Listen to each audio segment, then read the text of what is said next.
I'm Neil Priest, and welcome to Dreaming of Chess Mastery, my YouTube channel that delves into the world of adult chess improvement. I thought I'd move outside again, into our barbecue area, for another look at books that are worthy of a deep dive. The premise of the series is that very often what we need to do, rather than reading loads and loads and loads of stuff, is to take one well-chosen book and spend months, days or hours, but months or even years picking it apart, really getting to understand it. And I believe that the secret to serious adult chess improvement, in part, is found in these sorts of profound investigations, rather than just going through the motions, as it were. Now, the first couple of films in the series, if you haven't seen them, why not? Give them a look and let me know what you think. The first couple, I looked at strategy books and at books on the ending. This week I want to look at really the area which I think universally is given as the key to adult chess improvement, the area that we all need to make serious progress in. And if we lean into it, apologize for the cliches, but it's hard to avoid them.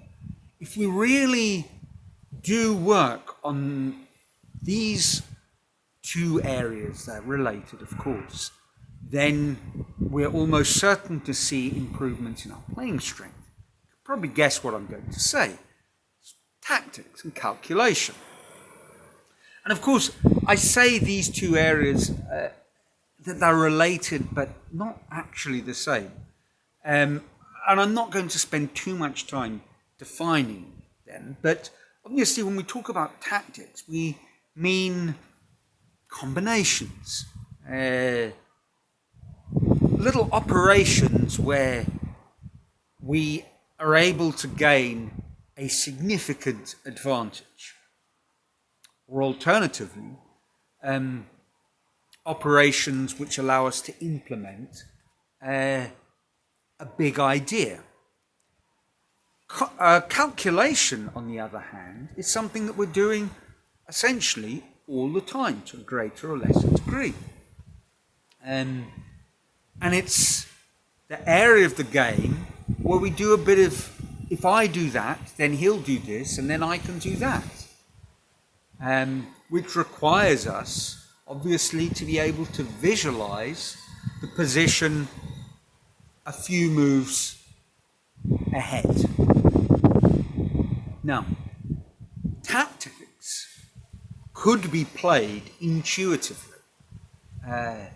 We could embark on a tactical operation just flying by the seat of our pants. But obviously, most of the time, when we play something that is essentially tactical in flavor, we have done some calculating.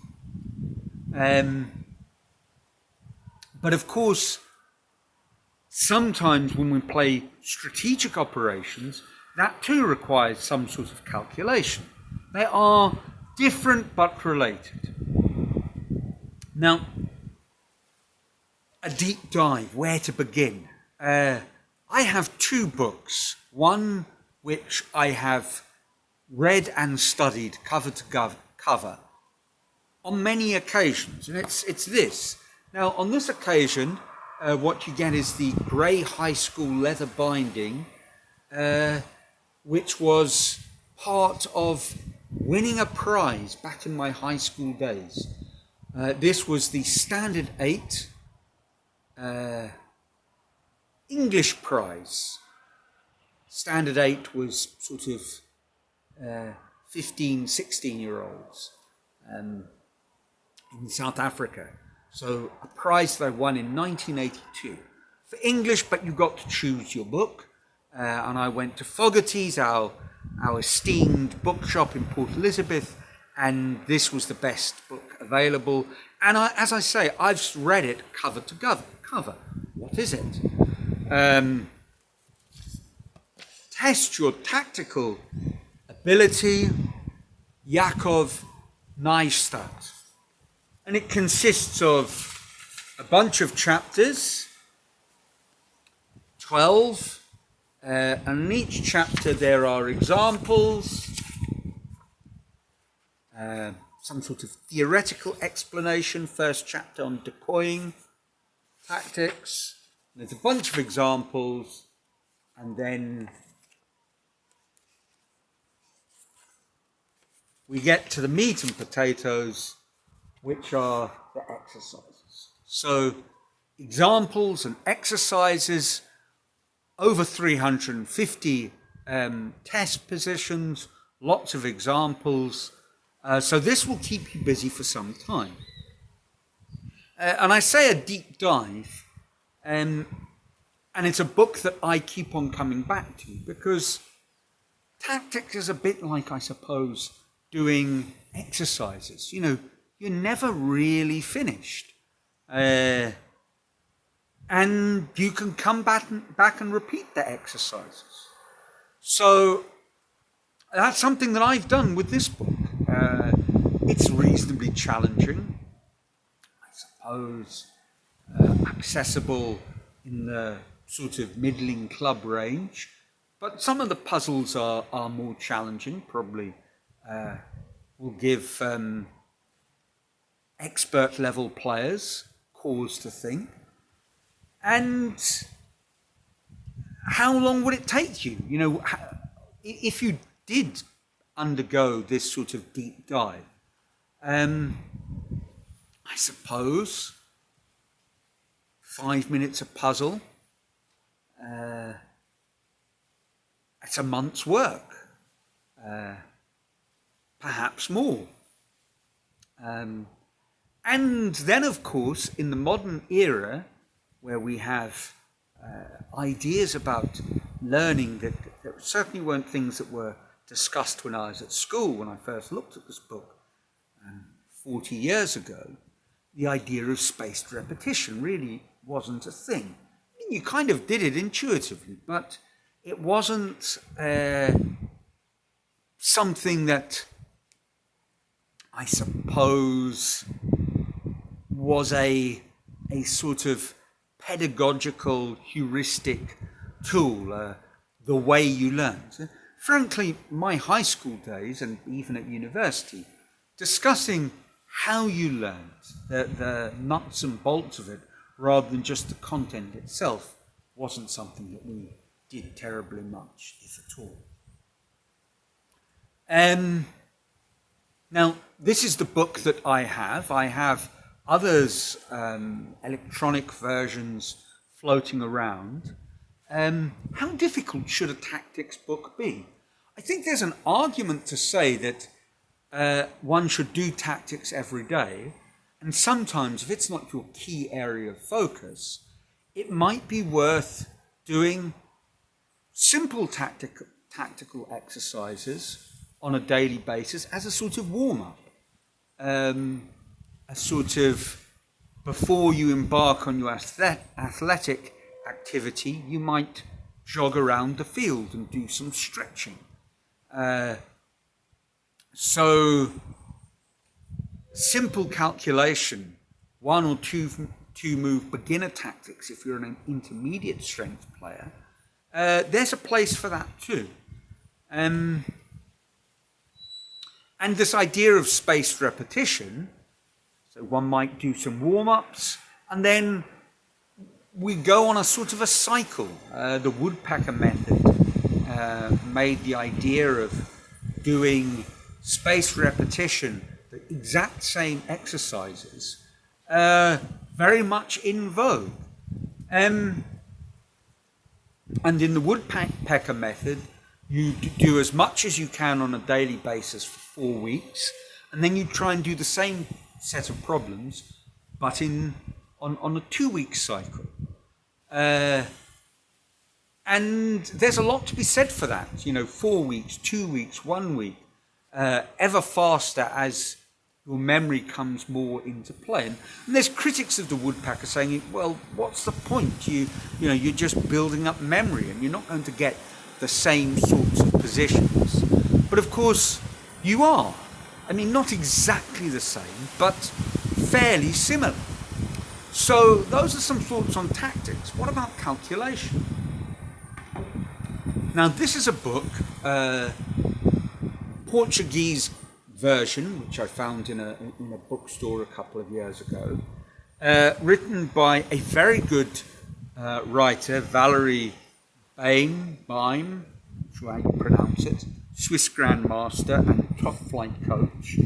And this is basically, I think it's entitled Calculation in English, but in Portuguese it's How to Calculate Tactics in Chess. So it's a bit of both. Yes, it's very much working on tactics, but it comes from the place of looking at the actual calculation process. It's written in 2 parts. One, which is basically about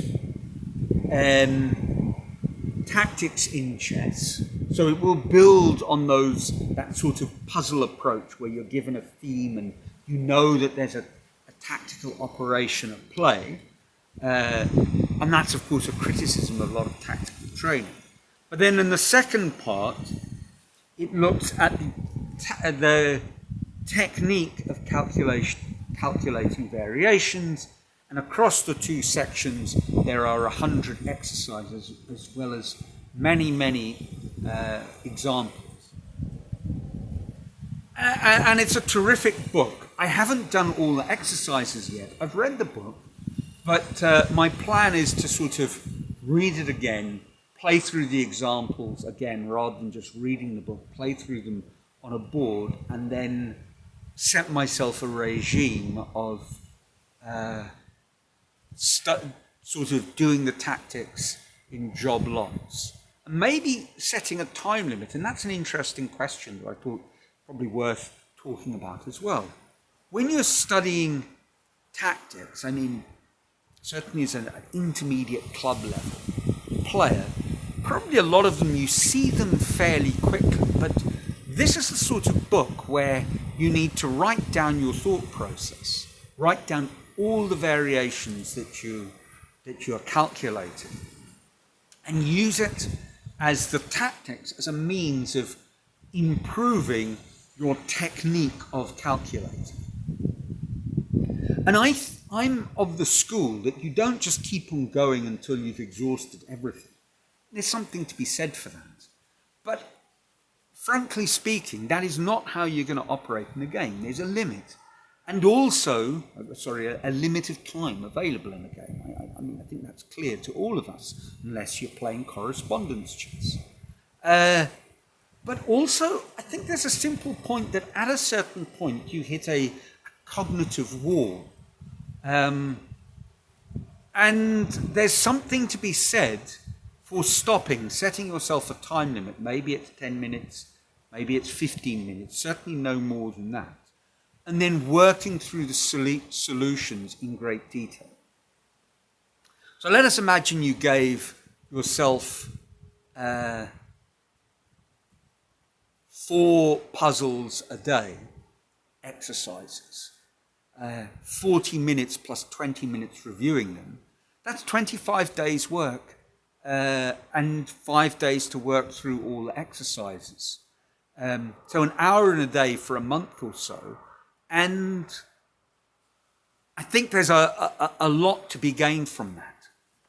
Now, to whom is this book aimed? What is the level? I think it's reasonably strong club players. And maybe 1,600 upwards. If you're on a lower level than that, I think the first stage is to really drill down on your tactics. Get yourself a course, 1,000 tactics for beginners, or there's a lot of stuff out there. I mean, there's no shortage of good material. And drill down until you've really got your basic tactics, pins, forks, skewers, decoys, the full smorgasbord of tactical operations, and drill down until you've got that sort of as part of your arsenal, and work from there. I think the other thing I did want to say is, if you're a strong-ish player, don't be fooled by the argument that stretching yourself is a good thing, because obviously it is, but overstretching, and I've mentioned this before, no. Helston's Grandmaster Preparation Calculation book is not aimed at us, unless you are an adult chess improver who wants to kick on from 2200 FIDE strength. I just don't think that's the book for you, nor does Helston. He's made it very clear, excelling at chess calculation is aimed at expert level players who want to become or reach master strength. So that's it for this week. Let me know what you think in the comments below. If you've got good suggestions that are worth sharing, why not? The world needs to hear from you, even if it's just the 25 to 100 people who watch this video. So share in the comments below. And until the next video, I trust you're enjoying your chess. And from a sunny or actually slightly overcast Brazil, ciao.